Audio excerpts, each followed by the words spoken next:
Bom dia a todos. Gostaria de iniciar agradecendo a oportunidade de estar aqui para partilhar algumas ideias e agradecendo a equipe da Tertúlia Matinal, que tem o esforço aí de manter essa atividade constante. Pelo que me consta, já devemos estar próximos a dois anos já de Tertúlia Matinal. E agradecer aos presentes que estão aqui, que é a razão de isto estar acontecendo hoje.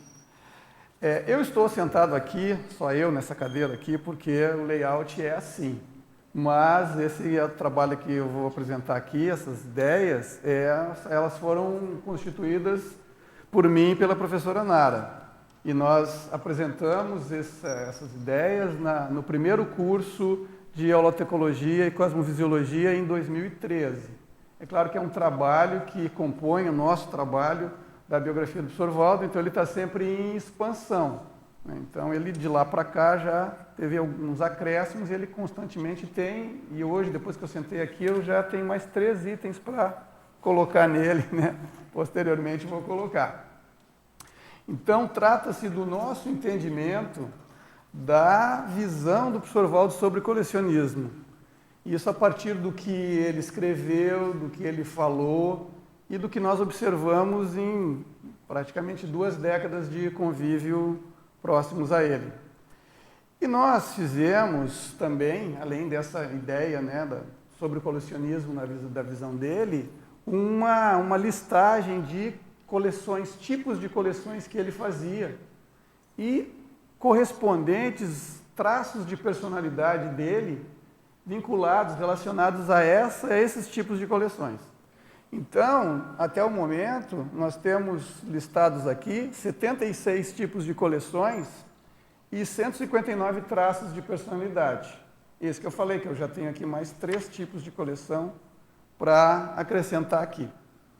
E a dinâmica que nós pensamos para adaptar, customizar o layout para a tertúlia matinal desse tema, do conteúdo desse tema, é falarmos aqui sinteticamente sobre a nossa ideia de essa visão do colecionismo e colocar alguns itens dessa tabela para ilustrar essa exposição.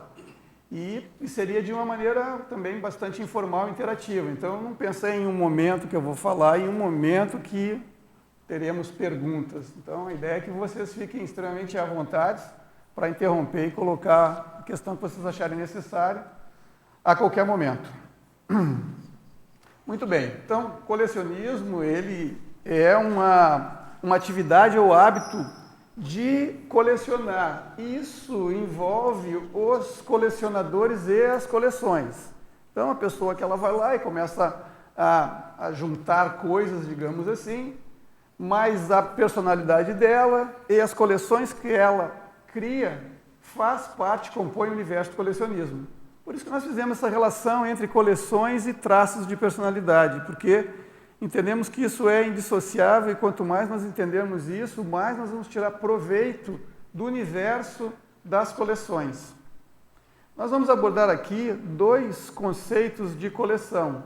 Uma abordagem mais restrita e uma abordagem mais expandida de coleções.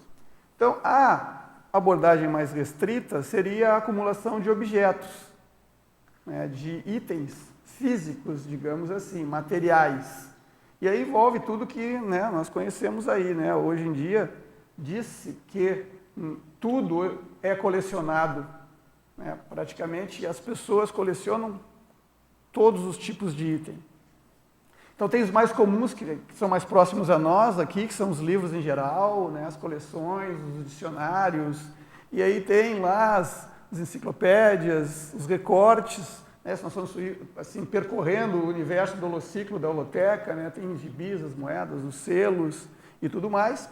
E tem aqueles outros mais exóticos, né, por aí que as pessoas colecionam relógios, sapatos, bolsas, automóveis, colheres, enfim. Se nós pensarmos aí, latas de cerveja, de refrigerante, rótulos, caixinhas de fósforo, enfim, parece que tudo é colecionado hoje pelo nosso universo humano. O professor Valdo, ele se tornou expert em alguns itens de coleção. Por exemplo, ele se tornou expert em moedas e em gibis, só para ilustrar. Ele escreveu catálogos sobre isso, ele era procurado pelas pessoas para dar opinião sobre esses itens, para botar preço nisso. Ele vendia muitos gibis. Quando ele viajava para os Estados Unidos, ele levava gibis e vendia. E com o dinheiro desses gibis, vendia por milhares de dólares. E esses gibis, com esse dinheiro, ele comprava livros, comprava notebook, enfim. E ele teve a oportunidade de ver nesse universo dos comics gibis de 50 mil dólares, que eram assim, ficavam dentro de caixas de acrílico. Nós temos lá na holoteca, nós fizemos lá tentamos reproduzir lá um desses invólucros, né, para gibi, que está dentro das vitrines lá da Expo Conscienciologia, para que ele não se tocasse do gibi, a pessoa não tinha acesso, porque o gibi, quando ele é muito antigo, né, está ali o Pedro, que é doutor nessa coisa de conservação, ele é feito de um papel que não é de grande qualidade, e ele tende a se desmanchar praticamente, né, ao longo do tempo. Então, se você não pode ficar manuseando ele.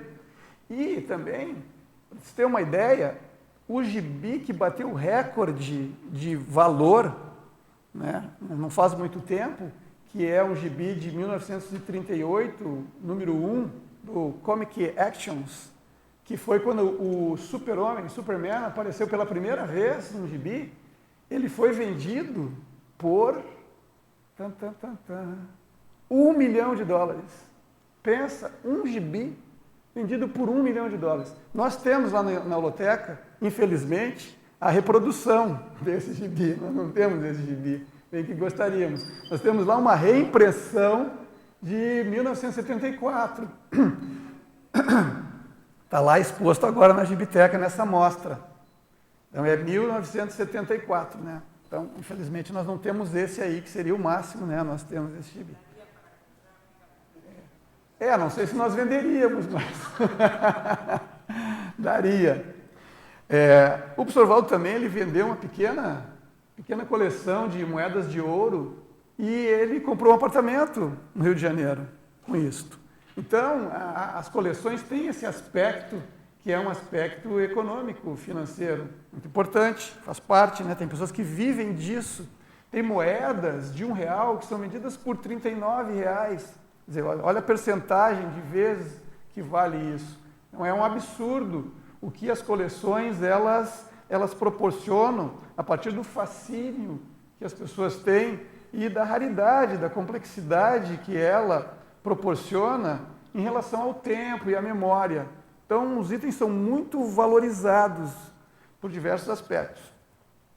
Muitos desses itens que ele adquiriu e que estão aqui na holoteca, além desses que ele vendeu, muitas vezes vinham junto com bibliotecas inteiras que ele comprava. Ele comprava aquela biblioteca e lá no meio vinha de tudo. Vinha selo, vinha gibi, vinha moeda, vinha de tudo. Além das que ele comprava especificamente. Mas então era um universo que chegava até ele, muitas vezes, pela necessidade que as pessoas tinham do desfazimento de heranças. Então, morria alguém, ficava aquela biblioteca inteira, os herdeiros não queriam aquilo, queriam praticamente se livrar e vendiam. Né? Muitas vezes ele até insistia e pagava um pouco mais do que a pessoa estava pedindo, porque ele sabia do valor daquilo. Mas as pessoas praticamente estavam dando.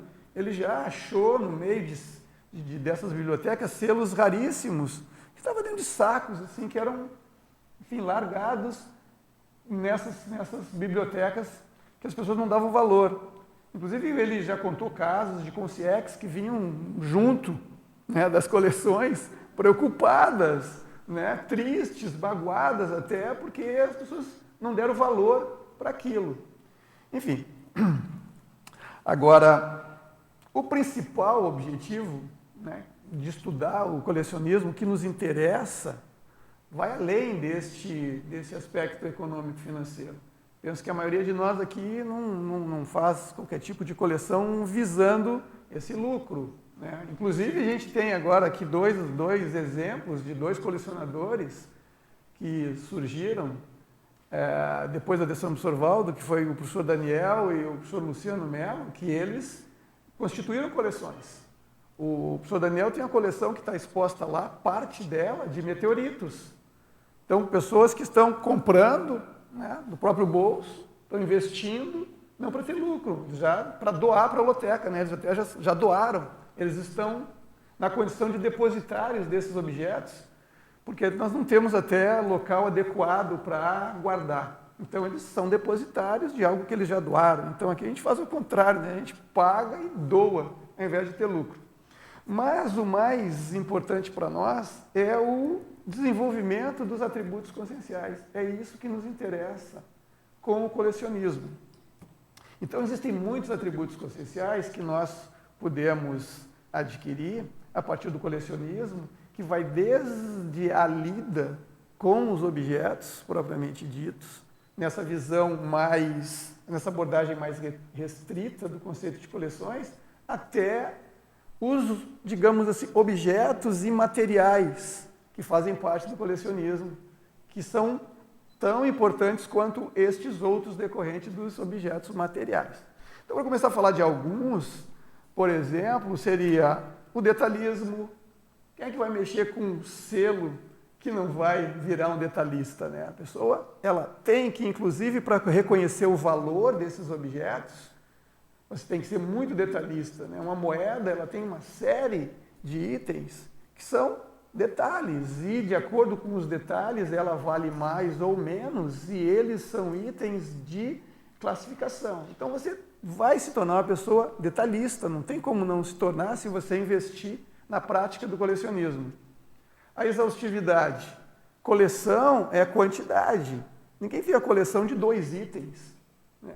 Coleção são muitos itens, e ela se qualifica à medida que ela se expande, não só pelo número, mas também pelo número, também pela quantidade. Porque quanto mais quantidade, mais você consegue perceber todas as facetas que envolvem aquele tema que você está colecionando. Então, existe a qualidade, a complexidade, mas também a quantidade. Coleção envolve quantidade. E a análise desses itens infere em exaustividade. Então, você olhar 3 objetos, 5 objetos é uma coisa, agora você olhar 20 é outra, você olhar 1000 é outra, você olhar 5000 é outra. Então, você se torna extremamente detalhista e você começa a adentrar nesse universo da exaustividade sem assoberbamento, sem desassossego, porque você está aqui, você tem 3 itens, mas você olha ali, tem uma pilha de 5000. Né? Quando a holoteca do professor Valdo começou a chegar aqui em Foz, eram milhares de livros que nós tínhamos que olhá-los todos e fazer uma pré-classificação. Então, você começa a olhar até essa mesa, e você olha, vê aquelas prateleiras e prateleiras e prateleiras. Se você desanima, não é para você isso. Então, você tem que fazer isso com tranquilidade. Então, esse traço de personalidade que você começa a desenvolver, esse atributo de exaustividade, ele começa a se tornar natural. E aí eu acho que já estava com a gente começar a pensar, não vou falar agora, nessa outra abordagem mais expandida. Pensa esse traço, ele incorporado, ele sendo uma lupa, um ponto de vista para os outros aspectos do colecionismo, em especial aqueles imateriais. Então, se você consegue aplicar a exaustividade nos selos, por exemplo, pensa você aplicar a exaustividade nos seus trafores, ou nos seus trafares, e assim por diante. Eu quero enriquecer com exemplo isso que você está falando. Há 3 décadas, em torno de 3 décadas atrás, os avaliadores de joias da Caixa foram convidados pelas indústrias de Amsterdã, na Alemanha, para avaliar brilhantes, porque eles se tornaram exímios, além até dos especialistas que eles tinham, de tanto olhar diamantes. Exatamente. A pessoa ela se torna um especialista naquela área. Lógico, só foram aqueles que dominavam no mínimo inglês, né? É outro atributo. Né? Então, outra questão aqui nessa lista de atributos seria a atenção, a concentração. Você tem que ter essas capacidades para você lidar com o colecionismo. A paciência. Se a pessoa não tem paciência, não adianta. Você começa, olha 2, 3, quando você vê, você joga tudo para cima e bate a porta, vai embora e não volta mais, infelizmente.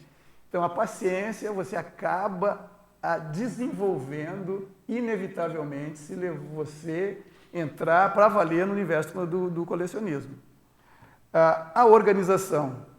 Se você não é organizado, você também não consegue levar adiante o colecionismo, porque você tem a quantidade de informações e você tem que verificar a qualidade dessas informações, e para você fazer isso, você tem que ter classificação, comparação, enfim.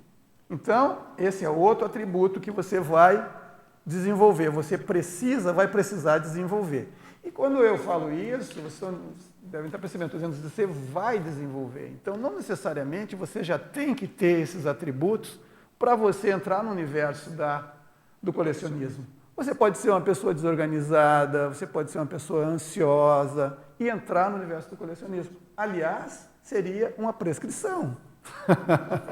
Então, a holoteca ela é ótima por causa disso. As pessoas chegavam lá, o professor Valdo fazia, vai para o fichamento do holociclo.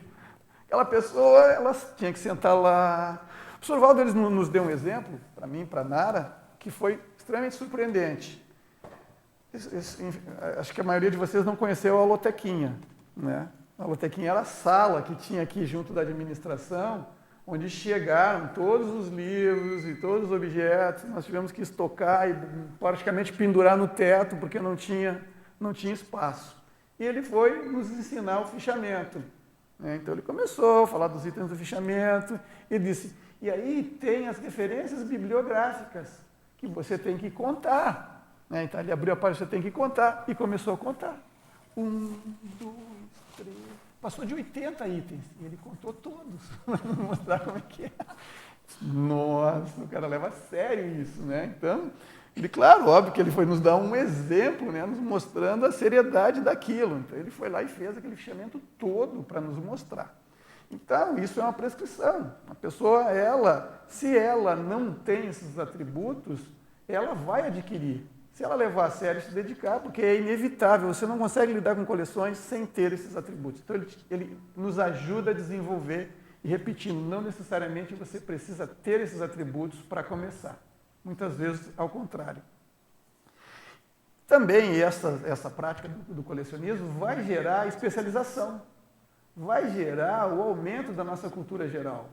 Porque, por exemplo, o universo das moedas, só para citar 2, e dos selos, bom, e dos gibis também, eles são, digamos assim, meios de expressão e de exposição de extrema cultura.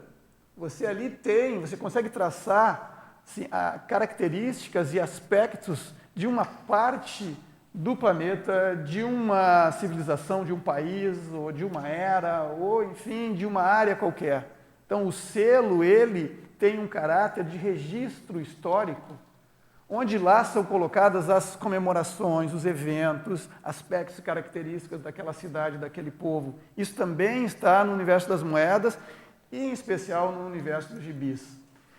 E também, nos gibis, tem as suas épocas, digamos, e as suas classificações, e nós temos aí, a felicidade de ter uma biblioteca, uma gibiteca, que ela tem um aspecto, a era clássica, a era de ouro dos gibis, né, a Golden Age, e a era mais recente dos gibis. Então tem todo esse universo aí de gibis.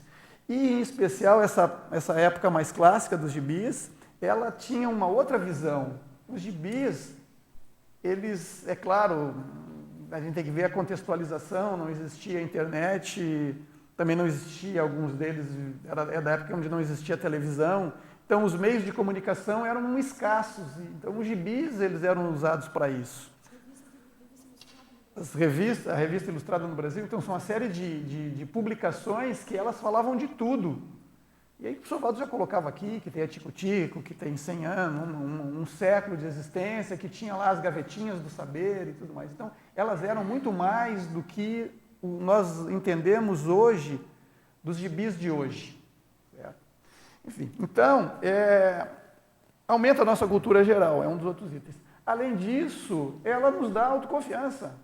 você se torna especialista de uma área, você domina aquilo. Então, a pessoa que muitas vezes não tem nenhuma especialidade, ela pode entrar no universo do colecionismo até em uma condição autodidata e passar a se tornar a ser um especialista naquele item, naquela área.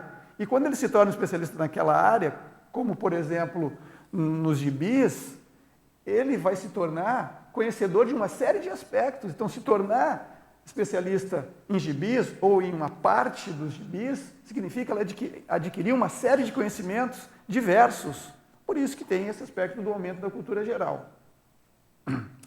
E desenvolve o parapsiquismo, e a gente vai chegando onde nos interessa, né? Porque é uma pessoa que, quando ela começa a se tornar detalhista, exaustiva, concentrada, com atenção, e nós comentamos ontem aqui no Círculo Mental Somático, né, alguns aspectos disso, ela também começa a se colocar em uma condição favorável para que os amparadores consigam nos acessar. Então, você para ali, você se aquieta, você se concentra, você tira, em especial, o foco de si mesmo e entra no universo daquele tema, daquelas informações, daquelas consciências, enfim, não importa o tema que você está tratando, e você consegue dar uma brecha, dar um espaço, oportunidade para que os amparadores nos acessem. E isso, e todo esse cenário e essa dinâmica faz com que o nosso parapsiquismo ele comece a se desenvolver. Porque você aumenta o contato com os amparadores, o contato com as consciências envolvidas nessas coleções, nesses objetos, e essa conexão interdimensional, somada, então, a essa condição de acalmia e de concentração e de detalhismo, você começa a perceber a sua condição parapsíquica e exercitá-la de um modo mais consciente e otimizado. E mais adiante eu vou abordar aqui a questão do profissionalismo do colecionismo, que envolve tudo isso. Você vai começar a fazer isso de uma maneira mais profissional. Tudo bem até aqui? Então, vou colocar aqui alguns traços da personalidade do professor Valdo que nós relacionamos com os itens da holoteca, que são os itens de objetos, só para ilustrar esse aspecto que eu estou colocando aqui de traços de personalidade, de desenvolvimento de atributos. Então, lá na holoteca, nós colocamos um item aqui, que são como eu disse, as coleções relacionadas à holoteca. Então, colocamos aqui a conquilhoteca, que seria de conchas, a efemeroteca, a encicloteca, a filatelioteca, a gibiteca, a hemeroteca, lexicoteca, miniaturoteca, numismaticoteca. Essas são só algumas tecas que tem, né, na holoteca e no holociclo. E os itens de personalidade que nós colocamos seria de uma pessoa que é acumulador, arquivista, bibliófilo, colecionador, cosmovisionário, porque o colecionismo, ele aumenta a nossa cosmovisão. Curador, que é aquela pessoa que organiza as coleções, detalhista, estoquista, holotecário, repórter. Então, só para ilustrar, são itens de personalidade relacionados a estas coleções, entre vários outros. Então, agora, chegando ao que mais importa, evidentemente tudo que eu falei é importante, mas o ponto que eu considero principal, que nós consideramos principal, é essa abordagem mais expandida do conceito de coleção, que é a acumulação de tudo além dos objetos. Todos aqueles itens que não são objetos, e eles são colecionáveis, e eles fazem parte da nossa existência, assim, de uma maneira essencial. Por exemplo, nós somos uma coleção de traços de personalidade. Nós somos uma coleção de trafores e de trafares. E isto forma o nosso temperamento. Então, se nós começarmos a abordar a nossa existência, digamos, a nossa maneira de ser, a nossa maneira de nos relacionarmos, com a abordagem do colecionismo, nós vamos nos tornar mais eficientes, do ponto de vista até do nosso autoconhecimento e do nosso desenvolvimento. E como eu falei aqui de trafores e trafares, eu vou falar de trafais, nós não colecionamos trafais, não é? Porque nós não temos. Mas o trafal é o quê? Como é que nós vamos fazer isso? Nós vamos fazer o que se chama de mancolista, que é a listagem de tudo que falta para nós, são os nossos trafais. Mas para isso nós precisamos ter o reconhecimento disso. E essa abordagem do colecionismo, essa visão de mundo a partir do colecionismo, pode nos ajudar muito em relação a este autoconhecimento do que nós temos e do que nos falta. Agora a ideia aqui é espraiar isso para tudo mais. E além desses, deixa eu ver aqui, foram 11 itens de traços de personalidade que nós relacionamos com 8 itens de coleção do professor Valdo, nós temos os outros que chegam àqueles 159 traços de personalidade relacionados a coleções que não são de objetos, que são relacionadas à nossa vivência e à nossa personalidade. Então aqui, o professor Valdo, ele disse que quando ele tinha 13 anos, ele começou a receber as psicografias. O que ele fazia? Ele começou a fazer o seguinte, ele escrevia perguntas para que os amparadores pudessem, através da psicografia, responder as próprias perguntas dele. Então ele escrevia perguntas. E a professora Nara está colocando aqui também perguntas que as outras pessoas faziam para ele. Então, na hora da psicografia, ele fazia aquela série de perguntas e as consciências respondiam aquelas perguntas. Aí ele fez uma dessas perguntas, foi a seguinte: por que eu tenho tendência para fazer coleções? Ele já tinha isso. Aos 13 anos ele já tinha isso desde menininho. E a resposta foi o seguinte: é bom você estudar o universo das coleções, por exemplo, de psiquiatria. Agora não pare de fazer coleções, pense nas coleções que vão parar nas suas mãos. E ele dizia isso, que tudo é coleção. Ele falava coleção de emoções, de conhecimento, de experiências, de vícios, de virtudes.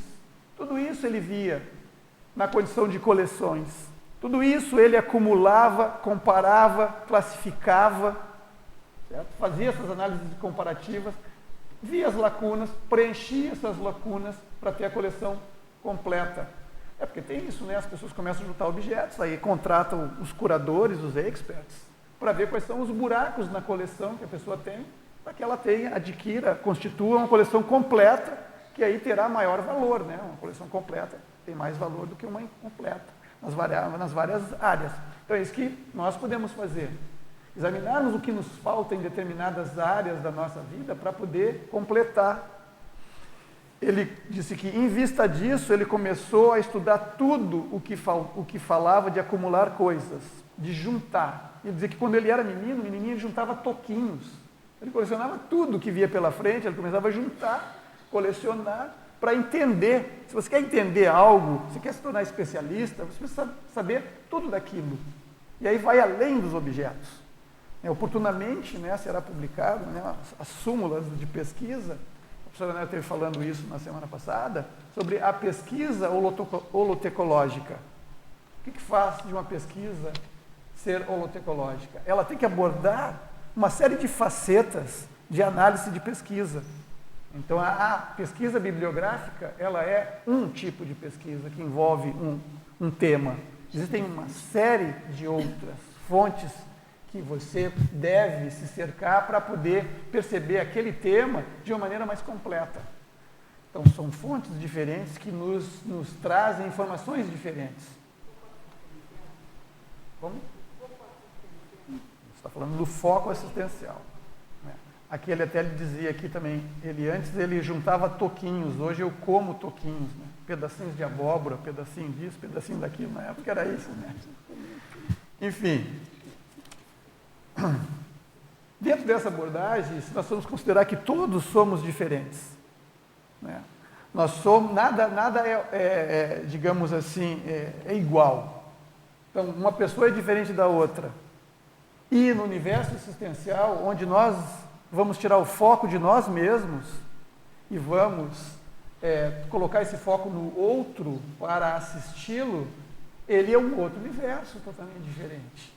Então, às vezes, nós somos muito entendedores de nós mesmos. Isso é bom, isso é ótimo, Mas quando nós vamos para a interassistência, nós temos que ser bons entendedores dos outros. Então, como é que nós vamos entender o outro a partir de nós mesmos? Nós temos que examinar o outro a partir dele também. E a coleção nos dá isso. E aí vem esta questão da coleção, nós vemos a coleção como os outros também. Então, aqui, o professor Valdo, nós colocamos aqui na lista dos tipos de coleções, várias que envolvem pessoas, consciências, abordadas a partir de traços diferentes. Então, aqui, só para pensar alguns, a coleção de alunos. O professor Valdo tinha coleção de alunos, e muitos de nós, na condição de professores, também temos coleção de alunos. E eles são todos diferentes, e quanto mais nós estudamos os tipos diferentes de alunos e as suas características, nós vamos entender mais o universo dele, do aluno. Isso vai nos tornar pessoas mais eficientes na nossa parapedagogia. Então, aqui, por exemplo, nós temos os traços de personalidade que envolve a coleção de alunos, que seria a pessoa que é um reeducador, um professor, um preceptor, um exemplarista. Então, amigos, amizades raríssimas. O professor Valdo era um colecionador de amigos e de amizades raríssimas. Muitos de nós também somos. Agora, a questão é o quanto nós somos amadores nisso, o quanto nós somos profissionais nisso. Nós já tivemos oportunidade de nos aproximarmos propositadamente de determinadas pessoas e nos tornarmos grandes amigos dessas pessoas, né? Porque nós gostaríamos de conhecer pessoas que digamos assim, nos atraíram para que nós pudéssemos aprender com essas pessoas. O que nós temos aqui como traços de personalidade relacionados à coleção de amigos, à coleção de amizades raríssimas? A pessoa que, o traço seria a pessoa ser sincero, maxifraterno, atencioso, amistoso, acolhedor. O professor Valdo era isso. Então, quando nós entendemos o objeto, e aí não é mais o objeto material, mas é o objeto, o foco do nosso interesse, como item colecionável, nós começamos a colocar toda essa visão colecionista neste foco de interesse. Então, nós vamos analisar, nós vamos classificar, nós vamos comparar, para nós entendermos melhor esse universo e os atributos necessários para que nós possamos ser mais eficientes nessa coleção, para que nós possamos completar essa coleção, para que nós possamos, então, nos relacionarmos melhor com esse item, colecionarmos, e nos tornarmos mais completos enquanto consciência. O Evaldo vinha aqui para dar ele disse que vinha aqui para passar, como é que a expressão era fazer um balanço no cosmos. Então, ele via tudo, e tanto é que escreveu a enciclopédia para isso. E o que é dar um balanço no cosmos? Não é dizer, tem isso, não, é entrar dentro do universo de cada item deste, e ver as nuances que envolve cada item deste, né? Ver o que tem do lado, mais do lado, mais do lado. E aí é aquela relação de ganha-ganha. Você ganha com a simples experiência, que não é tão simples, a simples experiência da relação com esse item, digamos assim, e o desenvolvimento dos atributos. Então, você usufrui daquele momento, né? Existe a fruição daquela relação e o desenvolvimento dos seus atributos. Aqui mais itens que envolvem consciências. Coleção de amparadores. A paralencologia, que vai além da coleção de amparadores, né? Há amparadores incluídos na paralencologia, mas não necessariamente. O que tem quais são os traços de personalidade? Ser peão interdimensional, ser parapsíquico, ser cosmoético. Os amparadores não vão se aproximar de uma pessoa extremamente anticosmoética, claro, vão se aproximar para assisti-lo, mas não para fazer uma parceria interassistencial. Assistidos, coleção de assistidos. O professor Valdo, eu acho que era o maior colecionador de assistidos aqui entre nós. Para isso, você precisa ser amparador, intrafísico e extrafísico. Coleção de assistentes, coleção de equipexes, coleção de equipins. Para isso, você precisa ser o quê? Um líder assistencial autolúcido. coleção de... Só estou lendo aqui, gente, o que é relacionado a consciências. Coleção de consciências. Agora aqui mais expandido. O traço de personalidade seria o quê? Parapsicotecário, transafetivo, coleção de evolucientes. Essa é para você, Luzia. Tem que ser consciência terapeuta, impacto terapeuta. Essas são os traços de personalidade. Então, se você quer ter uma coleção de evolucientes, você precisa desenvolver esses traços de personalidade. Você precisa virar um consciência terapeuta. Você precisa virar um impacto terapeuta. Qual outro item aqui que envolve pessoas? Personalidades consecutivas. É claro, tem algumas coisas que não requerem um pouco mais de qualificação. Então, o professor Valdo era um colecionador de personalidades consecutivas. Para isso, você precisa ser um retrocognitor. Coleção de pacientes. O professor Valdo teve uma coleção de pacientes. Quais eram os traços de personalidade dele? Cosmetólogo, médico, odontólogo. É claro que esses pacientes dele também eram evolucientes, mas para nós, para efeito de classificação, nós fomos nas nuances também da nossa classificação. Uma coleção de pessoas, e aí vai envolver tudo. No caso da intrafisicalidade. Então, quais eram os traços? Aglutinador, atrator, conscienciofílico. Gostar de gente também. Isso é um traço, importante a ser desenvolvido por todos nós. Enfim, esses são os itens das coleções que nós classificamos aqui, que envolvem pessoas, que envolvem consciências, que envolvem seres conviviais. Então, se nós somos todos diferentes, se nós queremos ser efetivos na nossa interassistência, nós precisamos entender do outro. E aqui nós precisamos abordar o outro sobre uma série de aspectos e nos tornarmos capazes, capacitados para podermos interagir, conhecer, entender e nos aproximar desses outros, no caso, seres, pessoas, na condição intrafísica ou extrafísica. Para isso, nós precisamos entender que a diversidade, ela infere dissenso. Então, nós falamos muito em consenso, mas a realidade da convivência é a partir do dissenso. Nós não podemos querer que todos pensem do mesmo jeito e que todos concordem, e que todos fluam com as mesmas ideias, com os mesmos pensamentos. Nós precisamos admitir que o dissenso faz parte da relação interconsciencial, faz parte da diversidade, faz parte do convívio sadio. Nós não precisamos estar todos de acordo, nos sentarmos numa sala e ficarmos até amanhecer, até que todos aceitem as mesmas coisas e acharmos que isso é o máximo, porque chegamos ao consenso.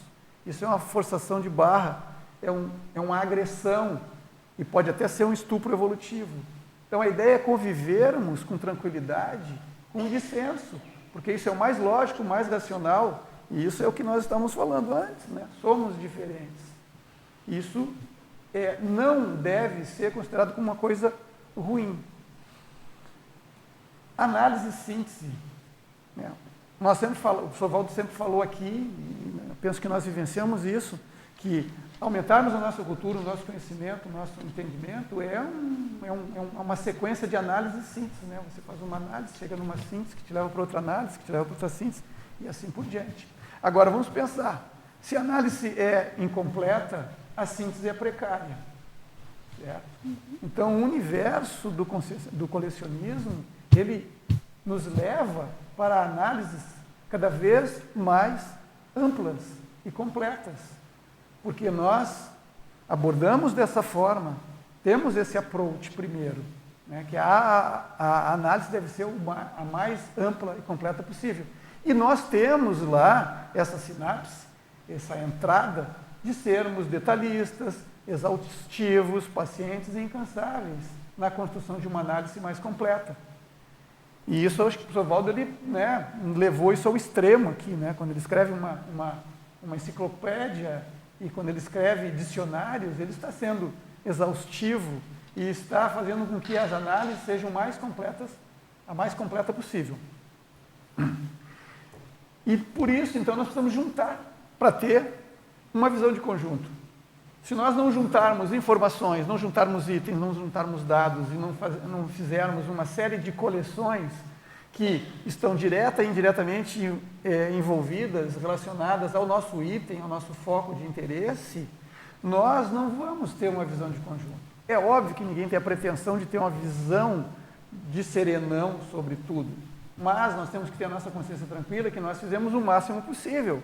Quando nós vamos abordar um item, nós temos que termos a tranquilidade de que nós fomos até onde nos foi possível. Esse é o ponto. Porque se não é assim, nós estamos sendo autocorruptos. Se nós sabemos que nós podíamos ir um pouco mais, que nós temos capacidade e oportunidade de explorar com um pouco mais de profundidade aquele tema e nós não fazemos isso é autocorrupção. Isso nós estamos, digamos assim, falhando com o nosso interlocutor. Nós estamos não proporcionando, não estamos transmitindo toda a nossa capacidade de sermos assistenciais, de passarmos, digamos assim, a mensagem. É óbvio que nem tudo pode ser dito, é óbvio que tudo tem circunstância, mas dentro da circunstância nós temos que ser exaustivos e detalhistas. E isso faz com que nós possamos transmitir a visão de conjunto que o colecionismo nos proporciona. E nós vamos entrar no item que é mote dessa semana de holotecnologia, que é o colecionismo interassistencial. Quando você começa a passar para o outro todos os benefícios que você aure da sua prática colecionista. E isso você faz a partir das coleções. Então, uma das formas é a exposição das coleções. No caso, na mostra que abriu na Noloteca, tem a exposição da coleção de objetos e itens. E as nossas aulas, as nossas conferências, os nossos cursos podem ser, sim, uma exposição de coleção de conhecimentos, de experiências, de achados. Agora, quanto mais nós abordamos essa nossa aquisições do ponto de vista do colecionismo, mais nós nos tornamos eficientes, porque nós vamos fazer essa junção de informações, nós vamos ampliar os nossos parâmetros, nós vamos começar a reconhecer determinados padrões, princípios. Isso faz com que nós possamos ter essa visão de conjunto maior. Mas para isso nós temos que fazer comparações. Para nós fazermos comparações, nós temos que ter itens. Sem itens, nós não temos o que comparar. É óbvio que nós, com 2, nós já temos possibilidade de comparar. Mas essa análise comparativa ainda é pobre. Se nós tivermos 3, a análise comparativa vai ser maior, 4 maior. Agora pensa se nós tivermos 1.000, 5.000.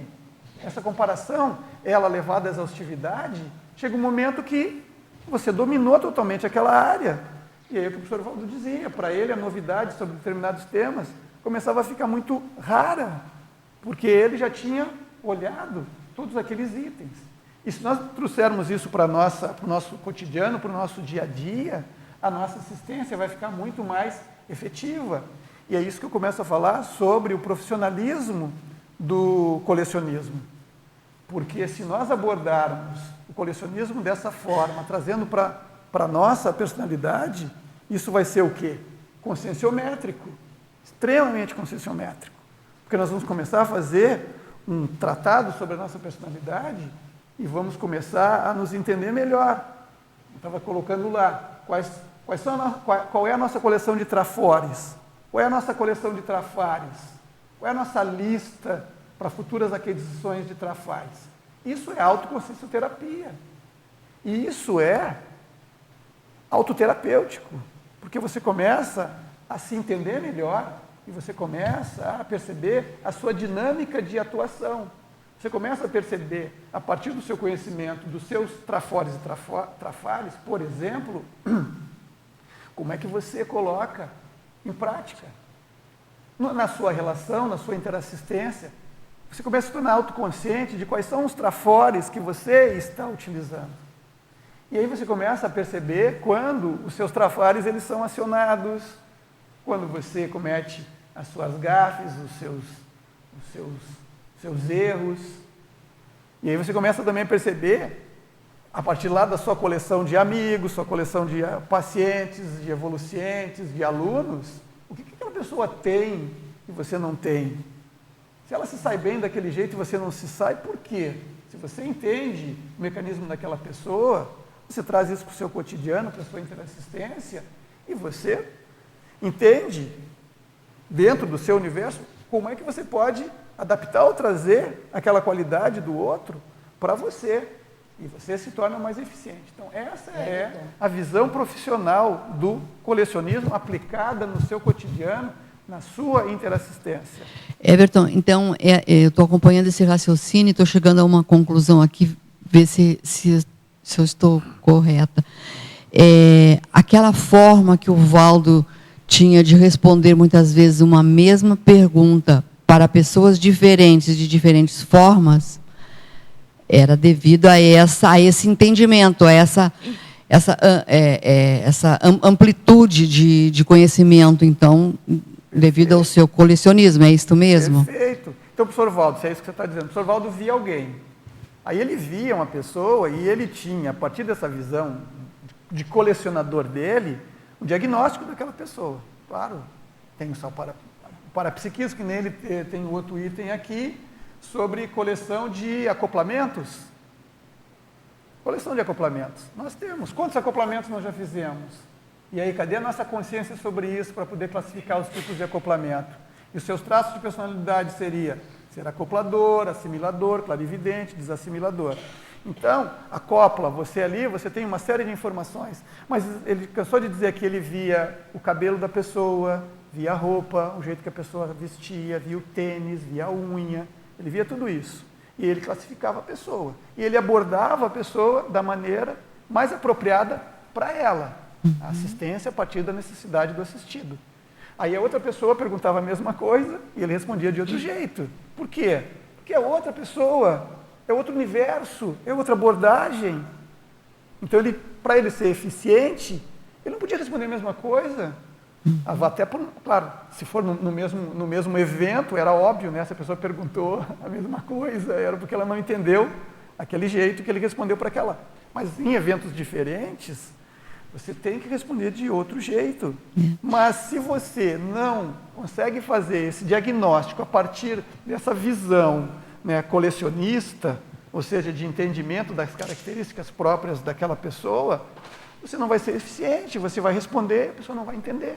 E o colecionador, então, ele precisa de ter, assim, estofo para poder... Porque aí entra o processo da adversidade, das situações, né, dos consensos, em relação a esse seu que eu estou entendendo, assim, estou acompanhando esse... Exatamente. Não, o dissenso, a adversidade, ela é presente.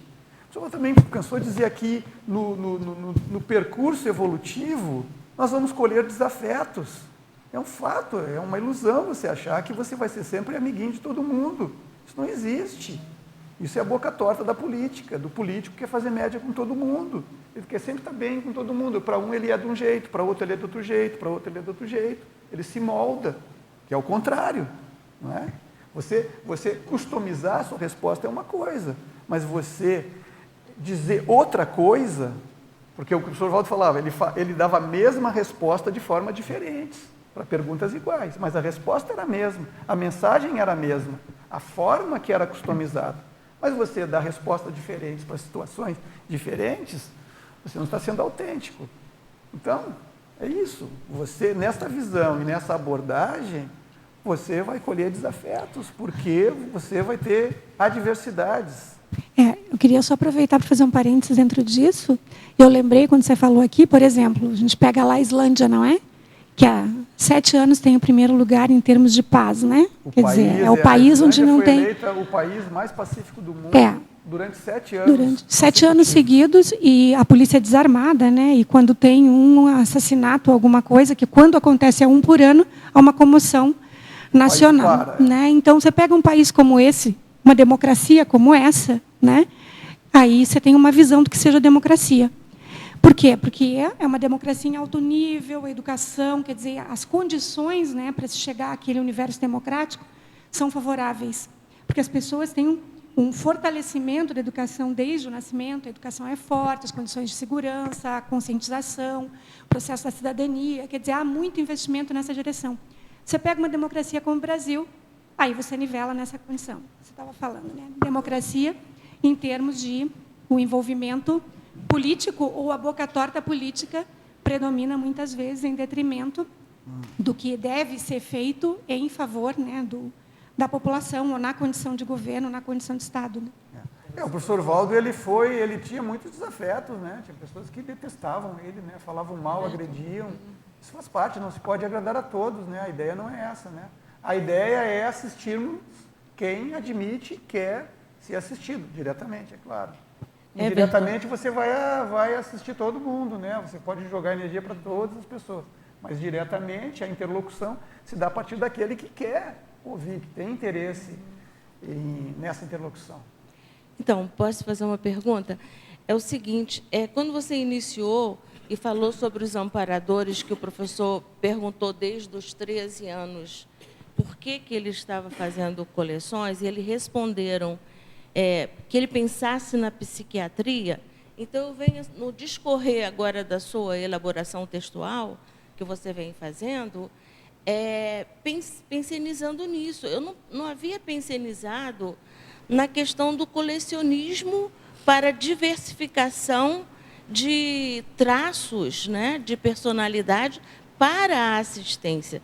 Então, a gente cada vez mais vai valorizando o nosso professor Valdo, quantas ferramentas ele nos deixou para que pudéssemos fazer assistência, essa qualificação dessa assistência, quer dizer, nesse detalhismo, em tudo isso mais, né, que é colocado em todas as técnicas que ele nos deixou, até para entender o outro, chegar ao ponto de entender um paciente psiquiátrico, né, que tem todas as modalidades de diversificações, né? Então, eu achei sim, muito interessante isso que você colocou. Eu não havia tentado do colecionismo como ferramenta.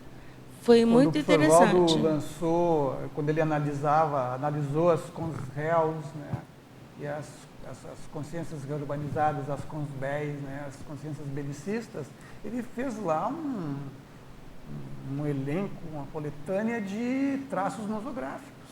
Está lá, está nas obras dele, esses traços nosográficos. Então, são as listagens.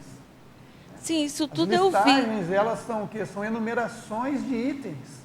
É uma coleção. Mas não percebi que essas coleções, começando por selo, não havia detectado isso aí. Hoje que caiu a ficha. Muito interessante esse trabalho. Se nós formos começar a pensar aqui em fazer conclusões, nós podíamos perguntar, né? Segundo a fala do Sr. Valdo, o que não é coleção?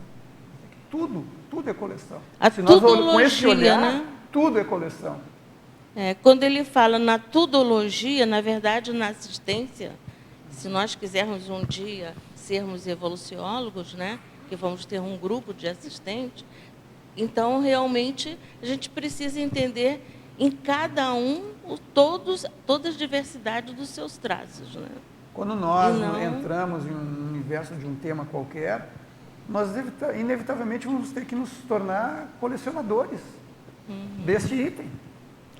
De livros, objetos e assim por diante. Exatamente isso que eu queria colocar, acrescentando o que a colega colocou, que eu vejo a vida exatamente assim, quando a gente tem as nossas experiências e a gente começa a acumular tudo isso que é a vida. Então, a coleção, para mim, seria como essa seleção, a gente começa selecionando essas experiências e, através disso, a gente coleciona os aprendizados. Porém, a gente começa a selecionar também esses aprendizados e a observar eles.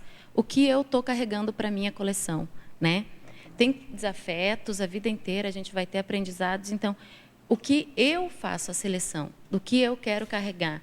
É inevitável ter desafetos. Agora, esse aprendizado de um desafeto, de alguma coisa da vida, você está analisando para você carregar como a coleção da tua vida, se a vida seria uma coleção, né? Então, eu estou cheia de aprendizado, carregando tudo isso. Eu posso selecionar o que eu quero pôr na minha coleção. Então, é um autodiscernimento, é uma autocrítica que eu faço através das minhas experiências e acabo selecionando os meus aprendizados e carregando isso como resultado. Então, essa vida seria a minha coleção de aprendizados e eu tenho autodiscernimento para colocar o que eu quero carregar na minha coleção. Então, eu vejo a vida como uma autoanálise dos itens que eu estou carregando na minha coleção. Na realidade, nós vamos classificar e vamos colocar em ordem de prioridade, mas nós vamos levar tudo. Nós vamos levar os nossos acertos, os nossos erros, os nossos desafetos, todos eles seguem conosco. É só uma questão de cronologia, né? Quando que nós vamos tratar? Então, por exemplo, tem aquele que não quer ser assistido, mas ele inevitavelmente vai ter que ser assistido por você. Naquele momento, não, mas vai chegar um momento que você vai de novo, né? Porque nós temos a nossa coleção, né, de credores, algozes, enfim, isso faz parte. São pessoas, são compassageiros evolutivos, que estão num timing diferente do nosso. Tem aqueles que estão muito mais à nossa frente. Vai chegar um momento que nós também vamos ter contato com eles. É isso que você está colocando, é quando você briga com o amparador, né? Quer dizer, você não quer a ajuda do amparador, né? Por exemplo.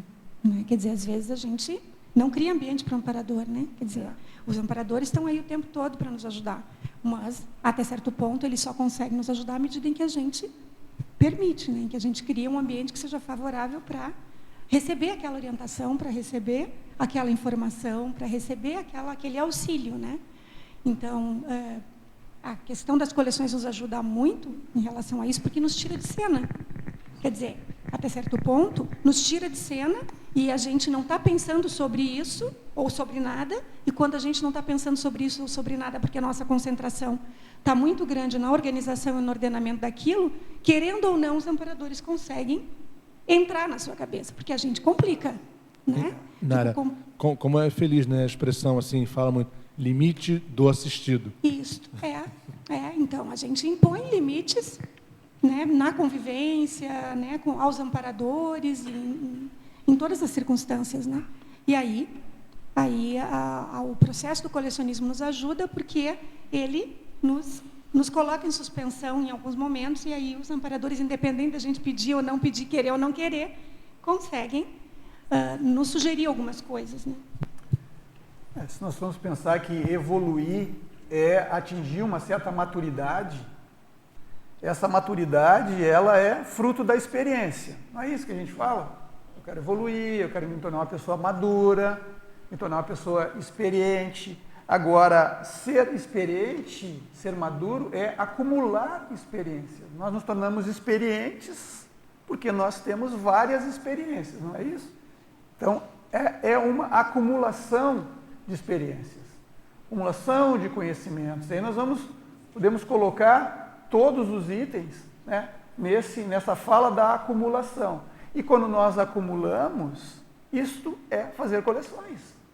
Então nós estamos colecionando experiências, estamos colecionando vivências. E isso vai nos tornar mais experientes, mais maduros, mais evoluídos. É óbvio que nós temos que usufruir disso, porque as pessoas passam pela vida acumulando experiências. E elas podem chegar lá no final sem nada, com resultado conscientemente inexpressivo. Ela passou pela vida, não viu nada, ou a vida passou por ela e ela não viu a vida passar. Como é que Carolina, né, ficou na janela vendo a vida passar e a vida foi, quando viu, terminou. Então, nós estamos falando, profissionalismo do colecionismo. Então, nós temos que abordar a nossa vivência, as nossas experiências do ponto de vista profissional. Não vamos deixar passar. Aconteceu isso, nós temos uma experiência, tivemos um contato com alguém, independente do que aconteceu, teve um resultado. A ideia é, e aí? Esse resultado, o que eu tiro disso? Muitas vezes você tem um atrito, um conflito, um problema, e aí? Você sai de lá e deu, vai esquecer? Você não vai analisar, não, você não vai dissecar aquilo, você não vai querer entender o que houve, por que aconteceu isso, o que foi que eu fiz, o que foi que a pessoa fez, como é que podia ter sido diferente. E nós vamos pensar que o mais inteligente é você ter se preparado para isso antes, né? Mas enfim, considerando o depois. Aí sim você vai poder juntar suas experiências, essa experiência junto da outra. Você vai lá para a sua coleção de conflitos e vai ver. Poxa, aquele conflito aconteceu por isso, por aquilo. Esse outro conflito aconteceu por quê? O que aconteceu? Aquele conflito se deu por um problema meu, eu errei, eu fui inconveniente, isso, aquele outro. E esse outro aconteceu pela mesma coisa? Se aconteceu pela mesma coisa, eu não aprendi nada com aquele. Entende? De um para o outro, você tem que renovar a sua experiência, você tem que se reciclar. Sua coleção de reciclagens, né? Você vai lá ver a sua coleção de reciclagens. Eu reciclei esse traço. Esse aqui que eu não consegui, por que eu não reciclei? O que eu usei lá? Que estratégia eu usei para reciclar aquele traço lá, que eu não apliquei aqui? Se deu certo lá, vai dar certo aqui. Então, vocês estão percebendo a questão conscienciométrica e terapêutica? Porque as suas experiências se tornam ferramentas de aprendizado, no primeiro momento, para você mesmo. E depois você vai passar isso, à medida do possível. Por outro lado, você teve um problema qualquer, e a outra pessoa, você tem que abordar a outra pessoa agora. E que houve? O quanto você conhecia, qual foi o seu diagnóstico, por que você não foi eficiente, e assim por diante. Então, essa visão, a ideia de nós trazermos aqui, essa visão do colecionismo, é que se você tem esta abordagem, você pode aplicar isso para tudo, de maneira extremamente eficiente. E, na minha visão, isso é algo que se torna lúdico, porque quando você começa a perceber as relações e como, às vezes, é fácil você conseguir superar algo em você mesmo, isso se torna extremamente entusiasmante, né? Com toda a sua, né? Com a sua, digamos, com a sua imperturbabilidade, porque o entusiasmo às vezes perturba, né? A euforia perturba, mas você sente, né? Então você não vai deixar de usufruir disso, mas você não pode deixar que isso faça com que você perca o seu raciocínio, né? A sua visão analítica da situação. Mas é algo que se torna lúdico, porque você começa a se conhecer melhor, você começa a conhecer melhor as pessoas, e aí vem algo novo para trazer aqui, que é, você começa a conseguir fazer previsões. Previsões sobre você mesmo, previsões sobre as pessoas, previsões sobre as situações. Você começa a ver onde que as coisas vão dar. Isso levado ao extremo disso, numa condição muito mais ampla, são as profecias, né? Aquelas consciências, né, que têm uma visão de conjunto muito maior, elas conseguem fazer previsões, elas conseguem ver lá, os evoluciólogos conseguem ver onde as coisas vão dar muito antes delas chegarem lá. É que aí seria o top do processo de pesquisa, né? Você faz hipóteses que têm a possibilidade soberana de serem válidas ou validadas, né? Quer dizer, dentro da ciência é isso. Quando você amplia, né, vamos dizer, o seu universo de condições, né, você tem mais indicadores, né, para poder fazer hipóteses mais assertivas, né? E, enfim, você também, que eu acho que o item que você colocou aqui, acertos consecutivos, né? O Sr. Valdo coloca que ele tem uma coleção de acertos consecutivos, um acerto atrás do outro. Quer dizer, o traço de personalidade que nós relacionamos é a pessoa que é autodiscernidor, só tem discernimento, essa pessoa ela vai acertar mais. Então, isso que a professora Nara colocou aqui é bem importante. Quando você começa a fazer análise comparativa, você começa a perceber padrões de comportamento, isso em todas as áreas, você consegue fazer previsões, né? Aí você começa a lançar hipóteses, que depois você vai validar ou não. Colocando aí um aspecto que toda hipótese é um pré-conceito, né? É um conceito prévio, quer dizer, você estaria tendo preconceitos efetivos, né? Quer dizer, com maior, até nesse caso, a gente teria a condição do preconceito, uma positividade, né? Considerando toda hipótese como um preconceito, um conceito mais provável, e aí que você está colocando mais profético no sentido de provável, né? O professor Valdo colocava que o colecionismo nos leva à cosmovisão, porque se você pegar um item e começar a ver tudo dele, todos os lados, talvez somos uma consciência poliédrica, né? Tem lá o verbete, consciência poliédrica. Então nós mesmos já temos multifacetas. Nós mesmos temos itens e aqueles chamados pontos cegos que nós também não enxergamos, nós precisamos do outro para nos mostrar, para que nós possamos nos ver por inteiro. Certo? E aí você começa a pegar esse item e olhar por todos os lados. E aí você vai ficar especialista nesse item. E na tudologia você começa a ver outro item, mais outro item, mais outro item. E isso vai te dando uma visão de conjunto. Isso que ele coloca aqui, o colecionismo leva você à cosmovisão. Leva você a uma visão mais abrangente.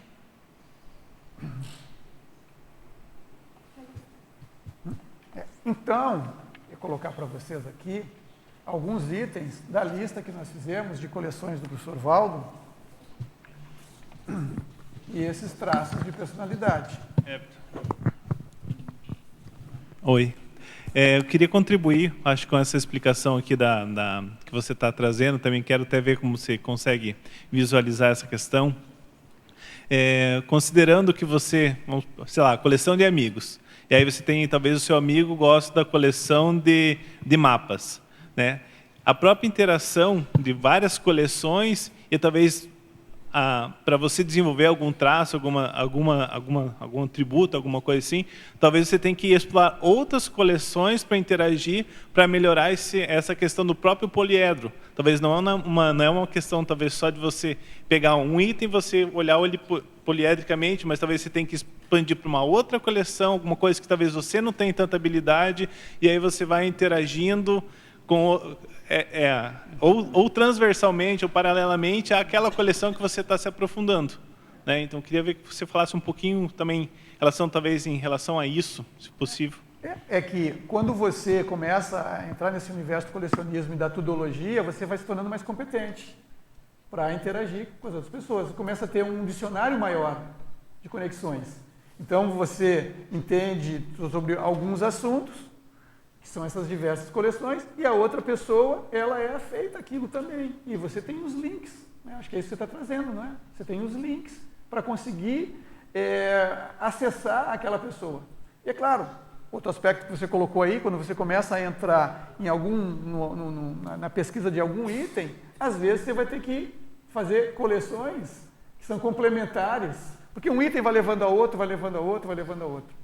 Então, uma das técnicas de pesquisa, quando você aprofunda um item, e se você vai aprofundar mesmo aquele item, é inevitável que você tenha que fazer movimentos horizontais. Ou seja, você tem que se tornar especialista em outros itens, para que você possa aprofundar aquele mesmo item.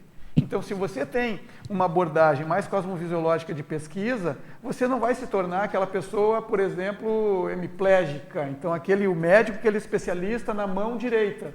Na mão direita. Aí chega o cara e diz, doutor, estou com problema na mão esquerda. Disse, não, você tem que procurar o especialista na mão esquerda, porque eu só trato da mão direita. Não é isso. Então, você vai se especializar com uma amplitude de conhecimentos. Então, é a pesquisa, paradoxal, mas é a pesquisa especialista generalista, porque se você quer abordar todos os aspectos daquele item, você vai ter que generalizar. Pensa, por exemplo, né, a gente tem aí a coleção de almanacs. Aí você tem lá 200 e poucos almanacs, é isso, né, Miriam? 200 e poucos almanacs. Sim, todos são almanacs. Mas se você entrar dentro de um almanac, tem uma coleção de temas e assuntos, né? Se você entrar em cada tema, tem uma coleção de aspectos daquele subtema. E isso não tem fim. Né? Então, o colecionismo é inteligente nesse sentido, porque ele jamais vai te limitar. Ele não há possibilidade de a coleção te limitar. Não há coleções que limitem. Né? Então, ela só vai abrir. Agora, é evidente, você escolhe uma mídia. O almanac é um meio. Né? E aí, a partir daquele processo, você adentra um universo abrangente. Você escolhe os discos, a cinematografia, a mesma coisa, você acessa um universo abrangente. Você vai dando um ordenamento, organizando o cruzamento. E quando estabelece uma temática, por exemplo, para a exposição, é inevitável que essa temática seja desenvolvida ou abordada numa linguagem que é plural de tecas. Né? Então, quando você vai falar lá de uma teca ou uma coleção, o tema, vamos dizer, de uma coleção, vai abordar a consciência, consciencioteca. Impossível você abordar por uma coleção. Você vai abordar por todas as coleções. Né? O professor Valdo, na condição dele de especialista em consciências, especialista em assistência, ele teve que dar um balanço no universo, porque a consciência é, digamos assim, o objeto de estudo colecionável mais complexo que existe. Então, como é que você vai abordar efetivamente a consciência, ainda mais do ponto de vista assistencial, se você não estudar tudo, né? Por isso que ele precisou dar esse balanço no universo, para isso ele escreveu esses calhamaços, escreveu uma enciclopédia. Então, eu vou colocar aqui para vocês alguns itens que nós colocamos aqui sobre coleções. Então, coleção, já falamos de acertos consecutivos, a coleção de achados, o Sr. Val tem uma coleção de achados e para isso ele precisa ser escritor, leitor, pesquisador, tradutor, né? Pesquisou muitos livros em outros idiomas, ele precisou ser tradutor para colecionar achados, quadros sinópticos, tabelas. Para isso ele precisou ser erudito, intelectual, pantólogo, poliglota, polímata. Já falei da coleção de alunos, amigos, amizades raríssimas, amparadores para elencologia. Reciclagens, Valdo, coleção de reciclagens. Para isso ele precisou ser infiltrado cosmoético, reurbanizador. Coleção de argumentos, coleção de pensatas. Para isso ele precisou ser argumentador, questionador, realista. Coleção de artigos. Para isso ele precisou ser, então, articulista, parecerista, periodicista, resenhador. Coleção de bordões didáticos, coleções de conferências. Nós estamos tentando fazer um levantamento de todas as conferências que o Sr. Valdo deu, acho que não vamos conseguir, porque é algo absurdamente grande o número de conferências que ele deu e de cursos. Para isso ele teve que ser comunicólogo, conferencista, expositor, orador. Ele foi um colecionador de calhamaços, né? Para isso ele precisou ser enciclopedista, tratadista, verbetólogo, colecionador de campanhas. O Sr. Valdo fez muita campanha, desde o tempo que ele trabalhava no movimento espírita, ele fez muita campanha. Para isso ele precisou ser distribuidor, doador, solidário. Ele foi colecionador de cápsulas do tempo, de entrelinhamentos. Ele criou cápsulas do tempo para ele mesmo. Para isso ele fez também entrelinhamentos nos livros, né? Para isso ele precisou ser um codificador, um criptógrafo, complexos. Ele teve uma série de complexos, multicomplexos, né? Então, para isso ele foi multicompletista, teve a identidade extra do Zéfiro, autorrevezador. Ele foi um colecionador de conciliações. Já pensaram nisso? Você se tornar um colecionador de conciliações. Quantas conciliações nós já promovemos? Ele já promoveu muitas. Eu fui testemunhas de muitas, vocês igualmente. Então, para isso, ele teve que ser o quê? Então, veja bem, nós temos um objeto de pesquisa. Quais são os traços de personalidade? Promover conciliações, ter uma coleção de conciliações é o máximo. É ou não é, gente? Olha a nossa ficha como cresceria, nossa ficha evolutiva, se nós tivéssemos lá uma coleção de conciliações. Mas para isso, dentro da nossa visão, quais são os atributos, traços de personalidade que você tem que ter para ser um conciliador, para criar uma coleção de conciliações? Você tem que ser um conciliador, seu traço de personalidade. Você tem que ser um articulador, você tem que ser um democrata, um diplomata, um embaixador, um estadista, um estrategista, um interlocutor, um mediador, um ouvinte, um pacifista. Então, veja, o traço, por exemplo, da tendência política do exercício desses atributos, né? Porque você vê que uma boa parte deles tem relação direta com a política, pode ser utilizado, no sentido da reciclagem, para promover conciliações. Exatamente. Né? Ao invés do contrário, porque na política a gente tem justamente o contrário, né? Então, seria a reciclagem mais expressiva do traço, né? Exato. Quer dizer... Tem uma coleção de contatos interculturais. Então, para isso, você tem que ser um culturologista, né? Você tem que estudar, porque senão você viaja, vai para outra cultura e não usufrui. Você perde a oportunidade se você não estudar antes de ir. Você tem que ser um etnógrafo, quer dizer, a etnografia é o estudo descritivo das etnias. Então, você tem que entender disso. Você tem que ser universalista, para você não discriminar. Você ter contatos interculturais no seu amplo conceito. Então, você vai entender a cultura a partir de traços culturais com essa visão universalista. Você não vai desprezar certos traços de determinada cultura, porque senão você não vai entender essa cultura de uma maneira mais ampla. Uma coleção de convites. Como é que está a coleção de convites de cada um de nós aqui? Então, para você ter uma coleção de convites, você tem que ter um traço que é de convivente, né? Que é aquela pessoa que busca a convivência social. Então, se você é um eremita, você não pode ficar chateado porque ninguém convida você para nada, né? Você é um tatu, você, né, se emburacou e fica reclamando, ninguém me chama, ninguém me convida, mas você não está para isso. O que você quer? É uma dinâmica, você tem que buscar o contato, você tem que estar para isso, digamos assim. Coleção de debates. Nós temos que colecionar debates. De quais debates nós participamos? Para isso você tem que ser crítico, né? Você tem que ser debatedor, né? Você tem que ser dialógico, você tem que conversar com as pessoas. É claro que aqui, nós fazendo esta lista aqui, nós tentamos não repetir nada. Mas é claro que, né, repetiria, né? Então, para você ter, além de ser crítico, debatedor e dialógico, você tem que ser ouvinte, né?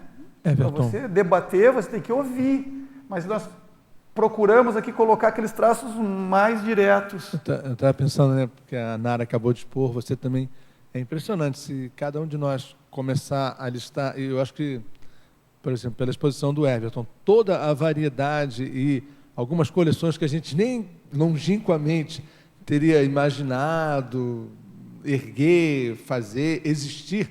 Agora, além dessa listagem, que vai ad infinitum, se a cada item é possível de ser codificado ou decodificado como coleção, a gente está vendo você falar, listar, como você expôs, eu só estou querendo reforçar o óbvio, perfeito, mas é porque, para mim, os traços de personalidade envolvidos, olha aqui, para ser um pacificador, para ser os convites, os debates, o político, no bom sentido, né? O que mais tem é não conciliação, né? Tem mais a separação.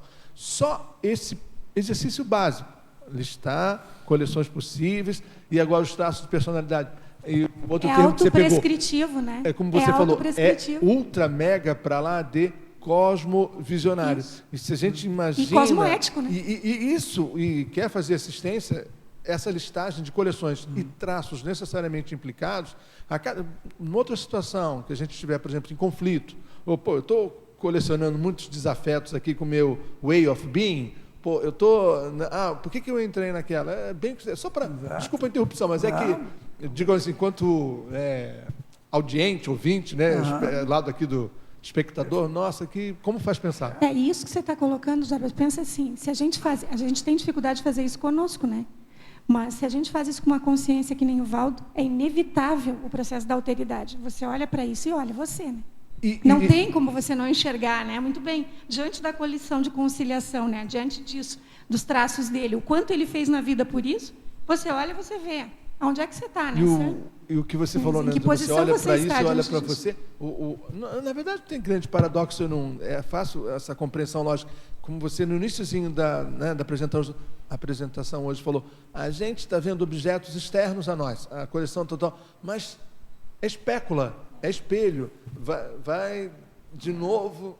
E é importante ver isso, porque às vezes você quer fazer algo e lhe faltam pré-requisitos. E às vezes você até se frustra e não entende. Eu vou trazer um verbete que é autolibertação mínima, onde a pessoa ela começa a examinar justamente o que falta. Então ela quer fazer alguma coisa que ela não cumpriu o pré-requisito para aquilo.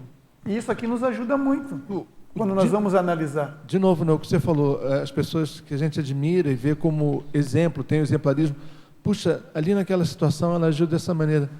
o que falta para mim, que itens Exatamente. para poder ter esse grau de excelência. Coleção de encorajamentos. Quantos encorajamentos nós já fizemos? Né? Isso é assistência pura, né? Então, quais os traços de personalidade que o professor Valdo tinha?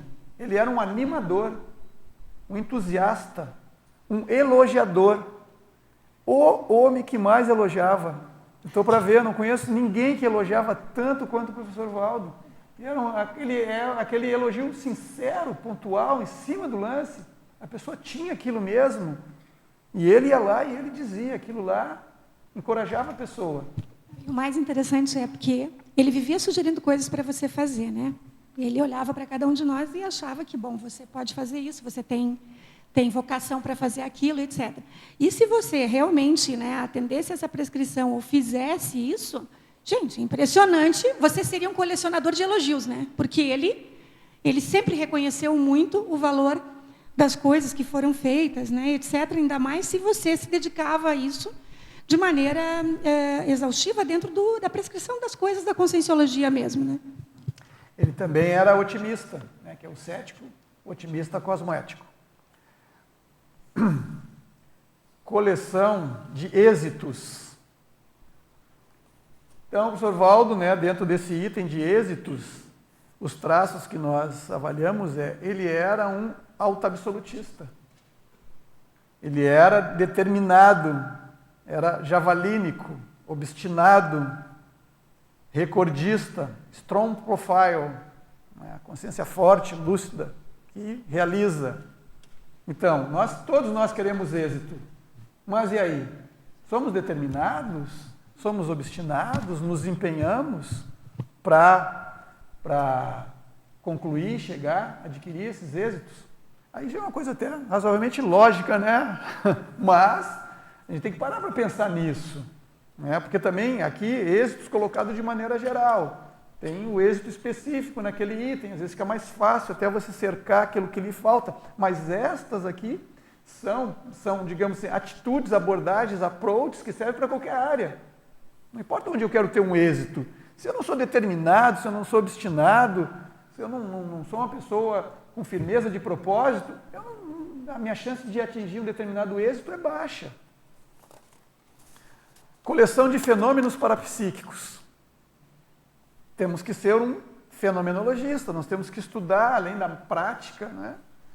Pangrafista. Coleções de fichas evolutivas pessoais. Claro, isso aqui já é um pouco mais à frente, né? Aí você pode dizer assim, não, mas ficha evolutiva eu tenho uma só, como é que eu vou colecionar? Mas eu estou falando daquela consciência que coleciona ficha dos outros. E aí já é a questão do orientador, do evoluciólogo. Um dia todos nós chegaremos lá, né? Mas o professor Valdo tinha isso. Ele tinha as fichas evolutivas, né, das pessoas, certo? E ele colecionava isso. Nós somos itens da coleção do professor Valdo Vieira, né? É ou não é?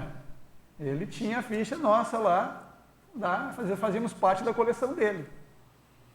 E ele cumpria, né, o papel de orientador, né? Nos ajudou muito nisso, direta e indiretamente. Formas holopensênicas homeostáticas. Colecionamos quais são as nossas formas pensênicas homeostáticas. E aí vem traços também, né, de imperturbabilidade, né, do serenismo. Então, a pessoa imperturbável, a pessoa serena, ela vai gerar formas holopensênicas homeostáticas. Coleção de GESCONs. Isso já começa a ficar mais perto de nós, né? Podemos colecionar GESCONs. No caso do professor Valdo, o traço dele era taquirritmista megagescônico. É uma coisa, né, totalmente defasada, né? O cara era uma máquina, né, de gerar GESCON. Coleção de histórias e de casos. O professor Valdo tinha isso, né? Para tudo ele tinha uma história, para tudo ele tinha um caso.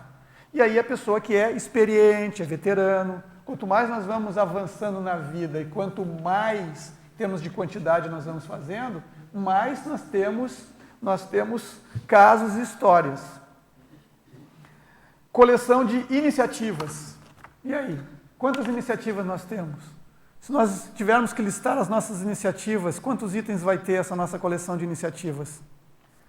Para isso, o traço de personalidade é da consciência que é corifeu, né? É aquele que pega o bastão, segue em frente.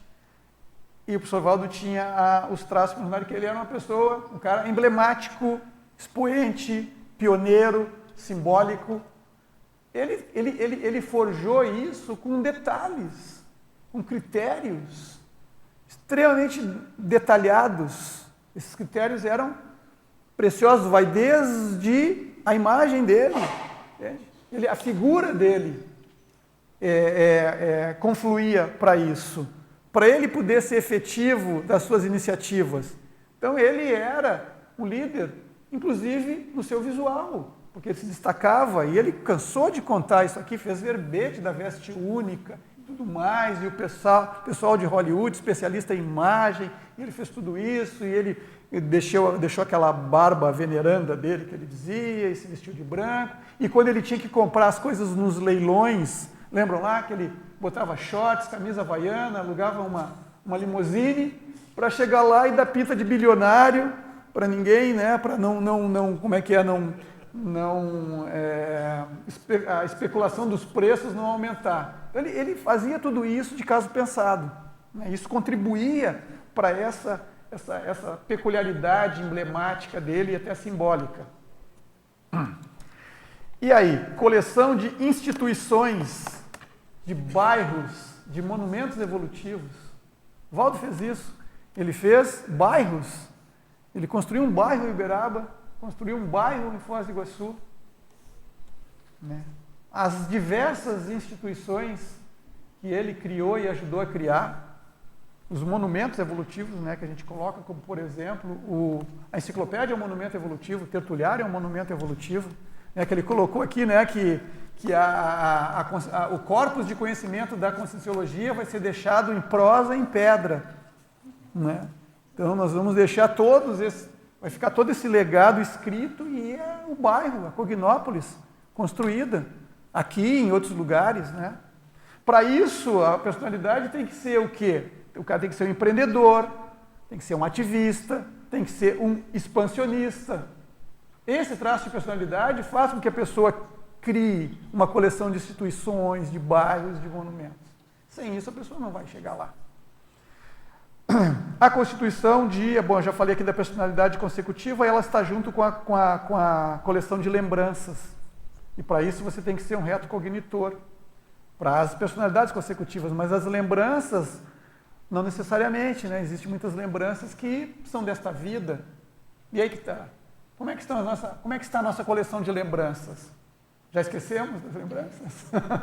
Aí entra a mnemônica, né? Então, essa coleção de lembranças. São retrocognições de um passado próximo. Também.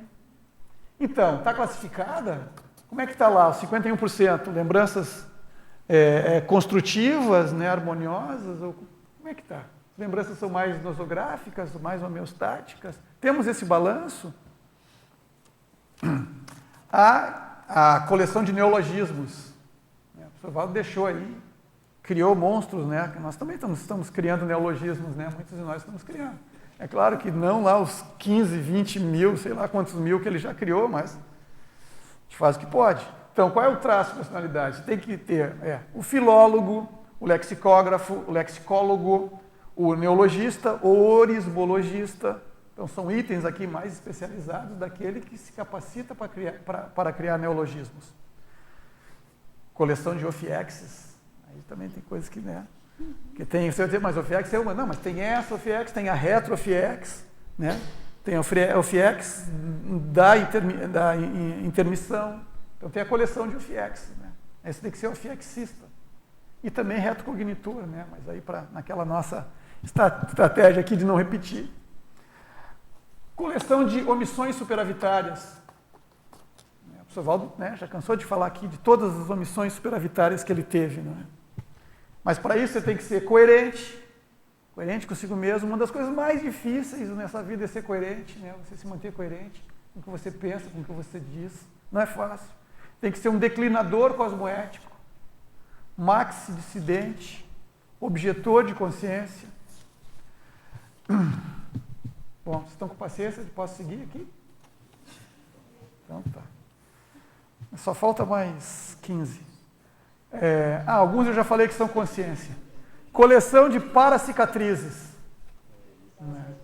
É outro item, né? Coleção de paracicatrizes. Qual é o traço evolutivo que nós colocamos aqui? Ser um elder evolutivo. Em tese, o professor Valdo aqui nos chamava de elders evolutivos. Então, nós devemos ter coleção de paracicatrizes, né? Essa já não é tão simples de identificar e catalogar, mas penso que muitos de nós aqui têm alguns indícios, né, dessas paracicatrizes. Coleção de performances. Somos performáticos? Né? Quantas vezes já fomos performáticos? Às vezes isso é uma exigência para você ser mais efetivo na sua comunicação, né? Mas aí você tem que ser performático e você tem que ser histriônico para você conseguir ter êxito nas suas performances. Coleção de pertencimentos. Né? Quantos pertencimentos nós temos? Né? O professor Valdo ele já pertenceu a muitos lugares, a muitos movimentos, a muitas instituições. Então, para isso, nós temos que ser cidadãos, nós temos que exercer a nossa cidadania para sermos pertencentes a determinadas comunidades, por exemplo, né, comunidades intrafísicas, comunidades extrafísicas. Temos que ser, então, cognopolita. Como é que está o nosso contato com a Cognópolis? Nós estamos, né, assumindo as nossas responsabilidades de cidadãos cognopolitas? Cosmopolitas, também é um traço que nos leva a constituir nossa coleção de pertencimentos. Coleção de primeneres, coleção de ciprienes, coleção de mega euforizações. E aí, quantos ciclos de primaveras energéticas nós já tivemos? Quantas primaveras energéticas nós já tivemos? Isso está marcado, nós identificamos isso. Estou em primavera energética, estive, não estou mais por quê? O que aconteceu? Mas para isso nós temos que ser epicentros, nós temos que ser energizadores, nós temos que ser ectoplastas. Então, fazer mega euforização, nós temos que desenvolver a nossa capacidade, a nossa potência energética para isso. Nós temos que desenvolver a nossa pacificação íntima para poder fazer mega euforização. Coleções de prospecções ou de prospectivas. Já fizemos algumas prospecções? Já fizemos algumas previsões? Elas deram certo? Para isso você tem que ser pré-cognitor. E aí entra naquela outro item que nós falamos antes lá, que nos levam a ter capacidade de lançar hipóteses. Coleção de publicações. Para isso você tem que ser autor, editor, digitador, informata, revisor. Né? São todos itens que você tem que desenvolver, ter traços de personalidade para você fazer publicações. Revisor, revisão, o conscienciólogo é quase sinônimo de revisor, né? Você tem que revisar tudo ao seu redor, né? Coleção de técnicas. Quantas técnicas nós colecionamos? Que nós já aplicamos, que nós criamos ou que nós desenvolvemos? Para isso você tem que ser tecnólogo, sistemata, para você criar uma técnica, por exemplo, para você aplicar uma técnica. Teorias. O professor Valdo lançou uma série de teorias, né? Ele tem uma coleção de teorias. Mas para isso você tem que ser um cientista, para você lançar teorias. Coleção de verpons. Coleção de pérola negras. Nós colocamos no item, né? Verpons, pérola negras, curiosidades. Mas para isso você tem que ser um verponólogo. Você tem que criar, lançar verpons. Você tem que ser neofílico, você tem que gostar da coisa nova. Você tem que ser um inventor. Você tem que ser um iconoclasta. O professor Valdo era o maior iconoclasta que eu já vi, né? Ele acabava com tudo que era mitos que havia. Ele era um destruidor de mitos. Você tem que ser curioso, você tem que ser criativo, você tem que ser um arquiteto cognitivo, perdão a palavra, só para, né, colocar no contexto aqui, né? E o último item que nós temos aqui dessa nossa lista de coleções, que é de número 76, você tem que ser um colecionador de vivências extrafísicas. Ela está por último só porque é o V, está em ordem alfabética, mas caiu bem aqui, né, como fechamento. Hã? Você separou 76? Sim. Eu aumentei algumas coisas aí sem falar com você. Mas tem mais algumas aqui, que eu sentei aqui, já tive ideia de mais algumas, então isso aqui é um trabalho que eu acho que não vai terminar tão cedo. Então, colecionador de vivências extrafísicas. Em tese, todos nós aqui teríamos que ter, né? Nós viemos lá da escola, do instituto, lá, né, da projeção, que você tem que anotar a projeção, que você tem que publicar a projeção. Então, em tese, todos nós temos que ter lá nossas coleções de vivências extrafísicas. Para isso, nós temos que ser projetor conscientes, volitadores e tudo mais que acerca esse universo das vivências extrafísicas. Everton, primeiro, parabéns. Excelente trabalho, muito útil. E gostaria de que você confirmasse, me parece que no início você disse que vocês pretendem publicar esse trabalho, é isso mesmo? Entendemos.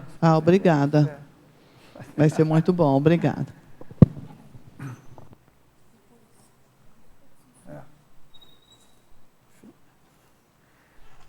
Então, da minha parte era isso. Só um...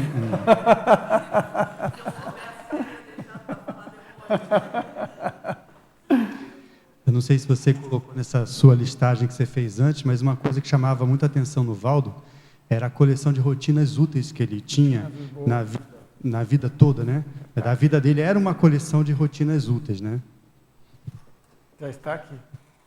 E aí, quais são os traços de personalidade? Porque a ideia é essa. Porque... Oi?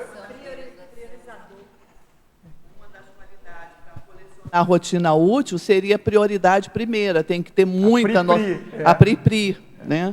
Você vê, que interessante, você falou aí, eles também falaram aqui de priorização. Foi, né? Vê como a gente começa, quando você entra nisso, a coisa começa a sair, porque o que eu falei no início começa a ficar lúdico. Você começa a ver uma relação e uma lógica, uma decorrência impressionante. E uma coisa muito boa com esse material, que eu vejo também, Everton, que para a gente divulgar, publicar a real personalidade dele, né? Real personalidade dele. E que Valdo Vieira foi uma sim, existiu. O suficiente para a gente perceber isso tudo. Exatamente. Né? Como eu coloquei aqui no início.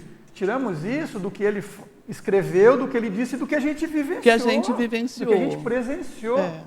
Então, quando você diz isso, eu já falo, cadê os traços de personalidade? Porque aí que vem um aspecto conscienciométrico e autoterapêutico. Porque você pensa aqui, rotinas úteis. Ok, uma coleção sensacional, o professor Valdo serve para tudo. Tá, mas e aí? E aí? O que eu preciso ser? Que traços eu preciso possuir e desenvolver para fazer a minha coleção de rotinas úteis? Perfeito. Porque quem teve contato com o professor Valdo mais afastado, ou então de acordo com a retórica, né, e criticavam, e ainda criticam e condenam, mas nós não, nós convivemos, nós sabemos do resultado positivo e evolutivo, né, que ele deixou para a gente. Então cada item, e aí nós estamos usando ele, né, como nosso super cobaia, para aprender com o que a gente pôde ver nele e fazer esse espelhamento para o nosso universo e ver o que falta em nós. Eu confesso a você que o tempo todo fiquei aqui assim, meio caladinha assim, por causa disso. Falei, uau, isso me serve. Uau, eu vou pegar isso daqui. Então, você imagina. A ideia, assim, se a gente puder resumir, é passar essa visão de que o colecionismo ele é uma ferramenta, uma abordagem vivencial para o nosso cotidiano, para qualificar a nossa visão de mundo, o nosso autoconhecimento e a nossa interassistência. Quer dizer, é técnica evolutiva, não é só ajuntamento de coisas, né? É uma técnica evolutiva. O professor Valdo ele sempre colocou o colecionismo como isso, como uma técnica evolutiva, transcendendo a coleção de objetos, que é fundamental, é muito importante a coleção de objetos. Mas o colecionismo vai além da coleção de objetos, transborda o universo da coleção de objetos. Muito bom, muito bom. Objetos, né? Veja quando o professor Valdo classificou 9.500 conchas. Pensa. Tem isso. Quer dizer, mais de 9.000 conchas. Né? E ele diz para você que ele fez isso numa época em que ele queria desbravar através da projeção o fundo do mar. Quer dizer, 9.500 conchas. E Nara, né? E o objetivo era se eu vi as 1.500 conchas guardadinhas em algodão num apartamento em Ipanema, no Rio de Janeiro. Casa, quer dizer, na casa dele, né, na Museu casa do dele. Piscilhar. Eu não Museu venho da dizer que Mulher. não tem espaço ou não tem dinheiro, não, né? Só querer evoluir, né? Você tira as outras coisas e coloca as conchas, né, marido? E conchas que ele comprou, que ele catou na praia. Então, e aí você começa a ter olhos para ver. Né? A professora Nara colocou aqui no outro dia que o professor Valdo ele descia aqui e ele contava as conchinhas que estavam incrustadas no concreto. Chega a dizer, vocês sabiam que tem 78 conchas? Vocês sabiam que tinha hoje 43 teias com orvalho no meio da vegetação? Ele olhava tudo ao redor dele. Você sabe, Everton, que eu vi ele contando quantos quebra-molas tinha e anotou quantos quebra-molas tinham. Isso. E do lado, gente criticando. Ah, que bobagem. Ele anotou e contou. Nós podemos chamar isso de autoconscientização multidimensional. Você se torna senhor do universo que lhe cerca. Você se assenhora do universo que lhe cerca. Isso aí inclui o universo extraconsciencial e intraconsciencial. Isso é a tudologia. E o colecionismo é uma técnica de análise e desenvolvimento desses traços, né? Dessa capacidade de perceber o mundo ao seu redor. E ser efetivo e aplicar isso para si e para o outro, né? Você faz isso e você distribui, você soma isso com as outras pessoas. Muito bem. Então... Só mais uma pergunta, posso? Pois não, claro. Como coleção de tertulianos também, né? Eu tive uma curiosidade a respeito da construção daqui do tertuliário. Você não poderia, assim, abordar como é que a ideia foi do Valdo ou foi sua de construir esse formato? A ideia foi do professor Valdo. Ele dizia, quando ele falou sobre o tertuliário, ele disse que queria um debatódromo, e ele citava o programa Roda Viva. Lembram disso? Que era uma pessoa sentada, a pessoa ficava no meio e tinha uma semi-arquibancada assim, né? Não era toda a volta, ou era toda a volta, era inteira, e as pessoas ficavam falando, era isso que ele dizia. Você tem que ficar 100% exposto, você tem que ficar nu. Então, tem gente, não tem, né? Mas teria gente, mas consegue também. Então, teria gente de todos os lados, você não tem como se esconder aqui. Então, ele queria um lugar que a pessoa não tem como se esconder. E todo mundo ao redor. Então, esse foi o mote, foi isso que ele disse. E aí a gente desenvolveu, claro, arquitetonicamente, as proporções, as alturas, ampliou o número de pessoas, mas o elemento, o core, foi ele que deu. Inclusive ele que pediu essa cúpula, porque ela não estava no projeto original, porque era uma questão, né, de financeira, né? A gente disse, não. Aí ele disse, não, tem que ter uma cúpula. Aí eu disse, então vamos, eu acho que também tem que ter, mas você fica naquela composição, né, do ótimo e do possível, mas no fim a cúpula entrou aqui. Mas por que da cúpula? Para ampliar o espaço. Amplitude é o tamanho do... Né? Não é acústica. Não é acústica. Não foi comentado nada disso, mas... Mas em tese é para você ampliar o espaço, né? E também, vamos combinar, tem a coisa estética, performática e tudo mais. Você entra aqui, isso aqui parece uma nave espacial, parece... Enfim, remete ao passado, enfim. Mas a essência é uma pessoa exposta, 100% exposta, em uma condição inescondível. Então ninguém podia dizer que ele estava aqui querendo esconder, flanquear alguma coisa. Não, era esse é a essência do tertuliário. O Everton, eu acho interessante também que a pessoa ela fica mais embaixo, que é diferente do palco, né? E o palco a pessoa está lá em cima, aqui ela fica como se fosse mais aprofundada e quem está aqui em volta pode ver mais. E em relação a esse posicionamento também, né? Acho que, para mim, fica diferenciado do palco. Não sei se é porque eu tenho uma coisa lá do teatro, né? Essa coisa do cenário. Isso que você falou, se eu não estiver confundindo, eu vi o professor Valdo também explicando. Aqui é o contrário, assim, por exemplo, de um púlpito ou de uma universidade onde tem um professor doutor que ele está sobre o tablado e a audiência, aquelas pessoas estão, aspas, submetidas ou num plano inferior a ele. Ele falou assim, aqui, se tiver alguma multidimensionalidade de um plano, eu sou a pessoa, vocês estão em destaque. Não sei. Então, por exemplo, quem está aqui no centro, não, ó, vocês, a audiência está em destaque, vocês têm o destaque, eu não. De novo, um apequenamento, uma restrição de qualquer dimensão egocêntrica. Daí porque o Everson falou bem, a pessoa está inescondível aqui. Exato. E o relevo é para os audientes. Até aqui, ó, vocês não vê aqui, mas quem está sentado lá vê as pernas da pessoa aqui embaixo, vê tudo, né? Não tem jeito de se esconder. E é isso, aí o reforço também, né, dessa inversão. E é claro, por outro lado, tem um destaque que a pessoa está no centro. Por outro lado, mas também está mais exposta. Em Everton, em termos de história humana, digamos assim, se a gente pegar a história de líderes, sempre teve uma dimensão de ego proeminente. Ah, I am the one, eu sou tal, eu faço e aconteço, eu mando e desmando. E é o que a gente, o desensinado que a gente ensinou errado, agiu errado, de novo aqui, para adotar uma condição mais humilde, mais dissociada do ego. E aí tem a questão da energia da forma, da força do espaço. Então a arquitetura vem para dar essa resposta. Ele queria isso. E o projeto atendeu a isso, né? Com todas essas nuances. Everton, essa base giratória aí também foi ideia dele. Né?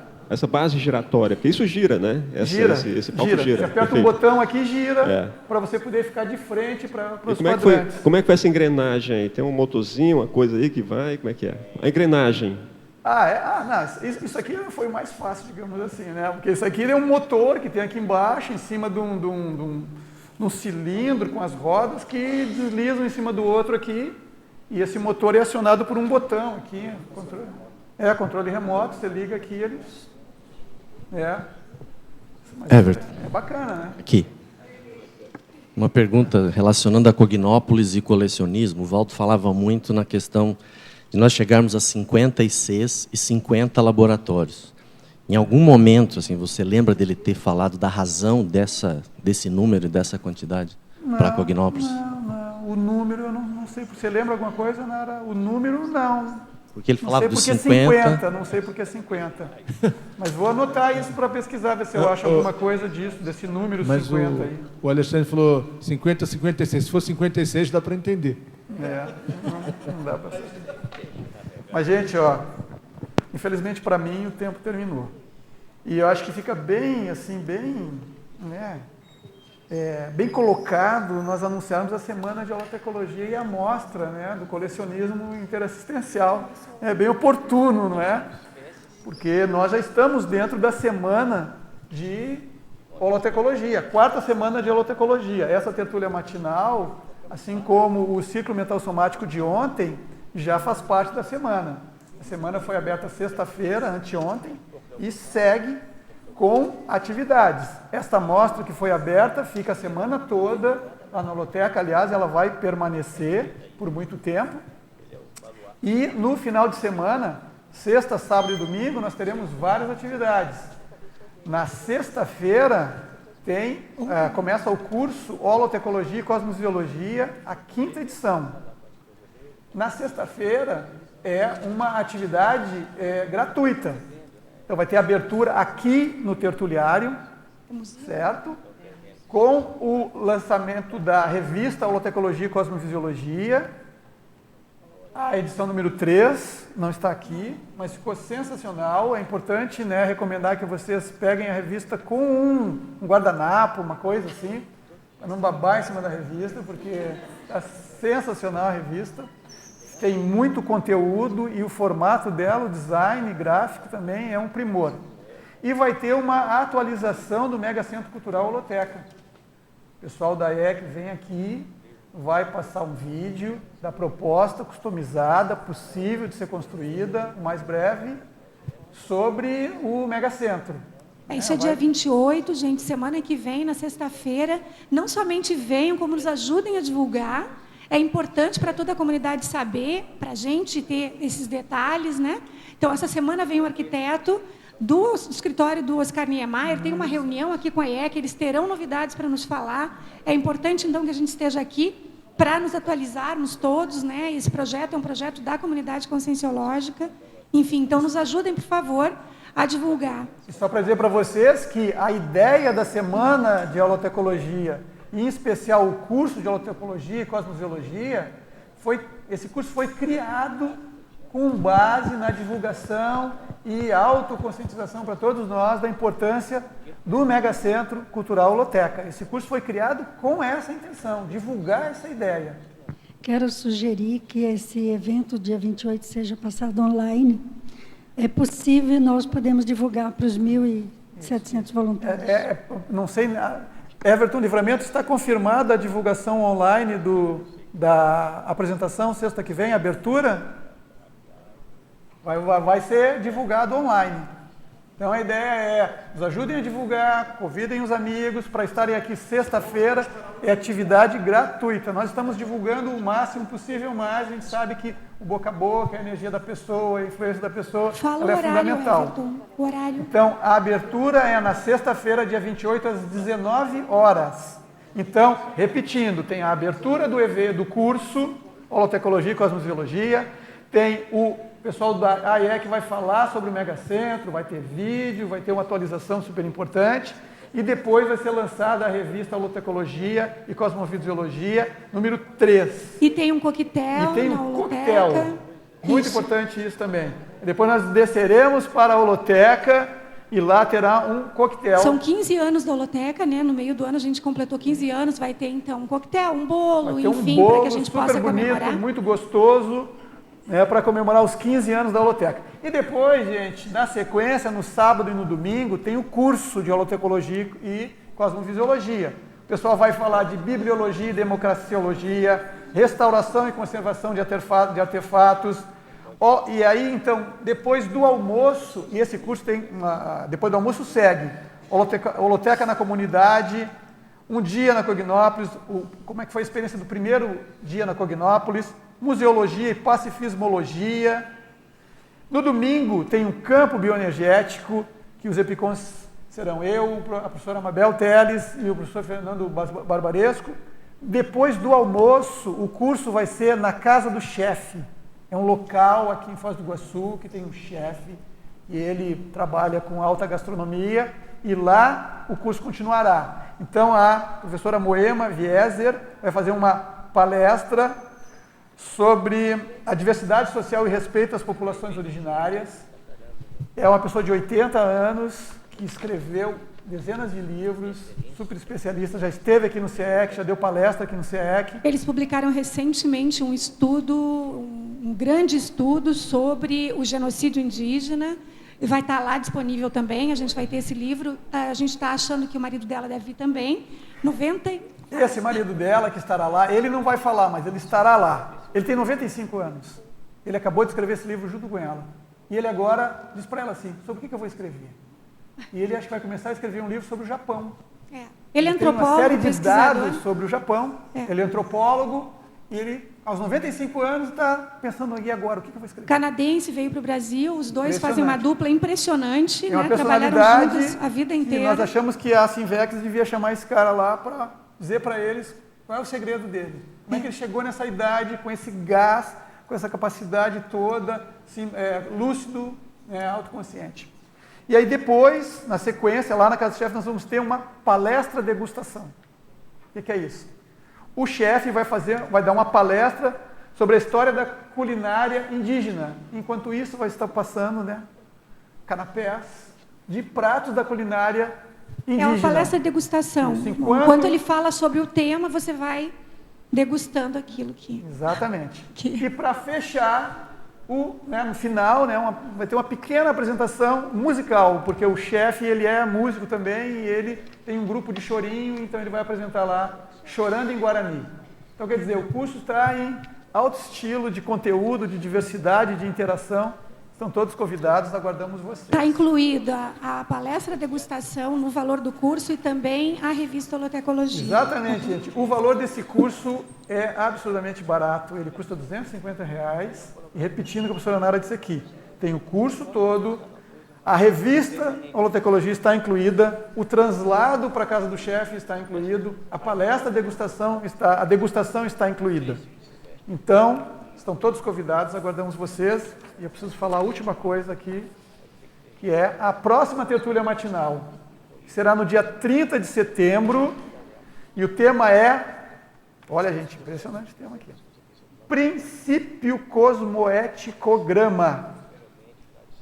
Caramba, a pessoa vai apresentar um princípio cosmoeticograma. A especialidade cosmoeticologia e a pesquisadora é a professora Adriana Lacerda. Nós estamos todos convidados. Muito obrigado. Até a próxima.